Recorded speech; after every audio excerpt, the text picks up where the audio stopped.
And I think that that did exist for this million years, and it was lost as soon as we got into large-scale civilization. How? It's going to be very difficult to do that, isn't it? I mean, doesn't one need a tribal structure? I mean, you yourself are saying you sort of need a tribal structure. Well, not necessarily. You see, we have to explore. You see, we mustn't make assumptions of necessity because they'll trap us, right? If you say we need this, that's an assumption. Now, that could mean it's impossible, but the impossibility may arise from the assumption. That's why you have to watch the assumptions. Now, the point is, what we're suggesting is that we could just get together groups of 20 to 40 and see if we can do it, not for the purpose of establishing a group, but for the purpose of exploring communication, right? And if we could, this might be a germ. You would, you see, I say culture is shared meaning, which is now incoherent. But if we could do this, we would have a kind of, see, in the beginning this group is a microcosm of the whole culture with all its diversity and, well, not merely diversity, but all its incoherence.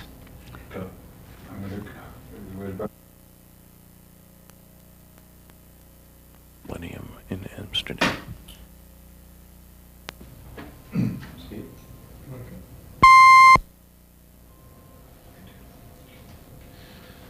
You were talking about the use of groups. Yes. So perhaps you'd like to go on with it. Yes. Well, you see, I think that if we make a group like this, it starts out as a microcosm of our society, and you will have in it all the problems, you know, people fighting over their opinions and defending their egos and so on. And you have to work through it. I think it takes a certain amount of knowledge and skill, somebody, a facilitator, to help. People who just arbitrarily try this are not likely to succeed. And but I think you can get through it. It would take sustained work, sometimes as much as maybe a year. You see, regularly once a week. What does this? And you're now talking about literally a sort of almost tribes of interest, well, coming together of interest. Well, no, they don't have to. We would have a variegated group. We would have they would be interested in dialogue. You see, we would say, why are they in dialogue? Because they see the significance of it, they see the value of it, and therefore they form the purpose. It's not to impose a purpose, but if these people can see the significance and value, then they will have the purpose, right? They will stick with it. Anybody who wants to do anything difficult has to go through difficulties and stick with it, right?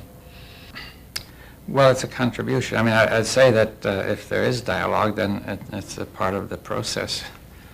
I mean, I hope you don't always begin without much dialogue, but I think that dialogue develops, and the longer time, the better chance we have for it.